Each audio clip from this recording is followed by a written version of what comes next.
हरियाणा के मुख्यमंत्री मनोहर लाल ने शुक्रवार को चंडीगढ़ में कपाल मोचन, बद्री नारायण और केदारनाथ श्राइन बोर्ड बैठक की अध्यक्षता की है। उन्होंने कहा है कि 15 से 19 नवंबर तक आयोजित होने वाले कपाल मोचन मेले की सभी तैयारियां पूरी कर ली गई हैं।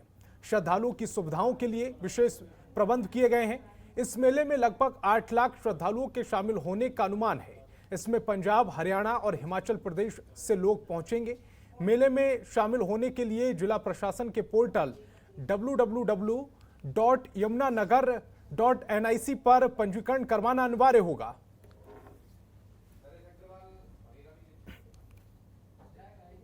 चंडीगढ़ में हरियाणा के मुख्यमंत्री मनोहर लाल आजादी का अमृत महोत्सव के दौरान टैगोर थिएटर में वीरों के नाम नाटक के मंचन में शामिल हुए हैं, जहां उन्होंने 1857 की संग्राम हरियाणा के वीरों के नाम नाटक की सराहना की है। आजादी की इस लड़ाई में हरियाणा का अविस्मरणीय योगदान रहा है। साथ ही उन्होंने आजादी के लिए त्याग और बलिदान देने वाले अमर शहीदों को नमन किया।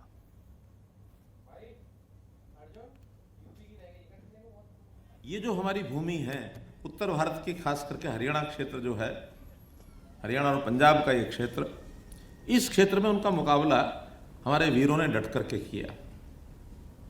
और जो आज हम आज़ादी प्राप्त करके और एक खुली हवा में सांस ले रहे हैं, इस आज़ादी की भी नींव देखा जाए तो 1857 में उन क्रांतिकारी वीरों ने, जिन्होंने इस आज़ादी को लेने का प्रयत्न किया, उनको श्रेय जाता है। और ये 1857 की जो क्रांति है, जिसके बारे में कभी ये कहा जाता है कि मेरठ से प्रारंभ हुई, लेकिन सत्य यह है कि मेरठ में जब मंगल पांडे के बारे में जो कहा जा रहा है, उस से पहले ये क्रांति की ज्वाला भले एक छोटे चिंगारी के रूप में शुरू हुई, ये अंबाला से शुरू हुई थी। उससे 9 घंटे पहले अंबाला में चिंगारी शुरू हुई। और चंडीगढ़ में पद्मश्री वीरेंद्र सिंह उर्फ गूंगा पहलवान अपनी मांगों को लेकर मुख्यमंत्री मनोहर लाल से मिलने पहुंचे, जहां मुख्यमंत्री ने उनकी समस्या को सुनकर उन्हें आश्वासन दिया। खेल पॉलिसी के नियमों के अनुसार वो जिस नौकरी के पात्र होंगे वो उन्हें मिलेगी। जिसके बाद वीरेंद्र सिंह ने मुख्यमंत्री की मदद से खुश होकर उनका आभार जताया।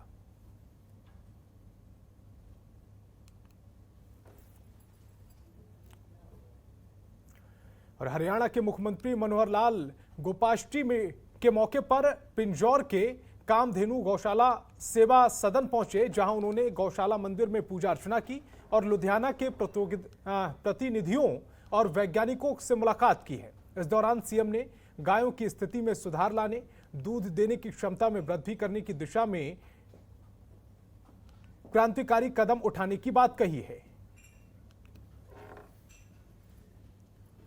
हम गोबर का एक उसको प्रशिक्षित करके और उसके खाद का जो उपयोग करेंगे, टेस्टिंग हो गई है, लैब्स काम अपना कर रही हैं, सर्टिफिकेशन करके इसका ज़्यादा हम उपयोगिता इसकी बढ़ाएंगे तो निश्चित रूप से उपयोगिता भी किसान को अच्छी मिलेगी और एक प्राकृतिक खाद के कारण से फसल का जो उसकी किस्म है वो भी अच्छी होगी। क्योंकि आज केमिकल खादों के कारण से और फसल की जो क्वालिटी है, यानी ग्रेन्स की क्वालिटी है, वो काफ़ी इस लेवल की होगी कि बीमारियां पकड़ने लग गई हैं।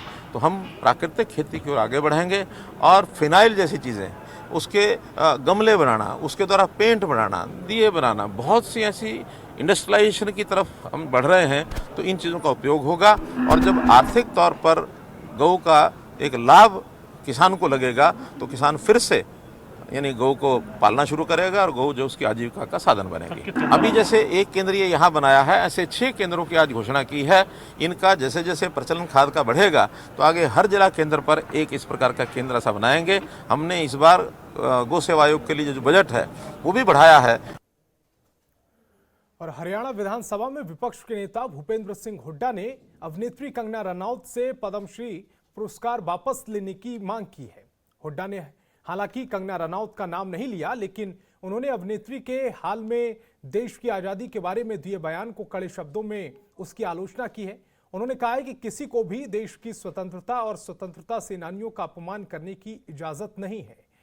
हुड्डा ने कहा है कि आज़ादी संघर्ष के दौरान हमारे महान स्वतंत्रता सेनानियों के बलिदानों को अपमानित करने वाली अभिनेत्री को जो पद्म पुरस्कार दिया गया है उसे वापस ले लेना चाहिए।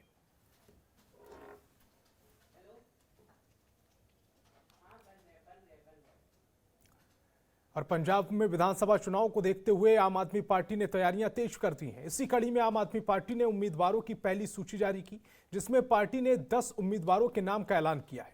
इनमें हरपाल सिंह चीमा, अमन अरोड़ा और मीत हेयर जैसे बड़े नाम शामिल हैं।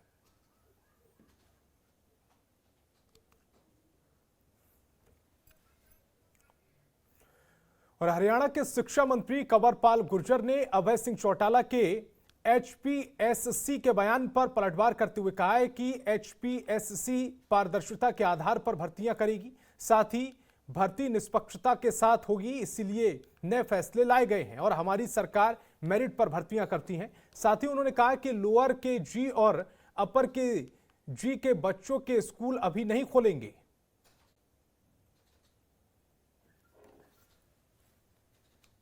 आधार पे भर्तियां कर रहे हैं, तो हमारा विचार ये है अभी सरकार का कि HPSC जिस प्रकार से भर्तियां और कॉलेज की करती है, बड़े अधिकारियों की करती है, तो उसमें इसी प्रकार से जो प्रोफेसर की भर्ती है वो भी जो है HPSC के थ्रू की जाए, ताकि योग्यता के जो मापदंड हैं वो पूरी तरीके से सब जगह ठीक तरीके से लागू हो। वैसे तो हालांकि ऐसा नहीं है कि वहाँ पहले लागू नहीं थे, पहले भी लागू थे, लेकिन अब वो सारे प्रदेश के लिए एक ही जैसे लागू हो, चाहे वो कोई भी यूनिवर्सिटी है, चाहे बाहर है, सब पे एक जैसे लागू हो, तो उसके लिए निर्णय लिया गया है।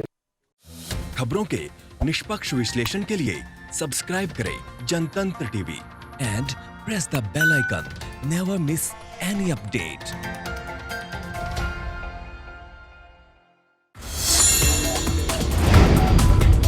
Download the Janatantra TV app, available on Google Play and App Store.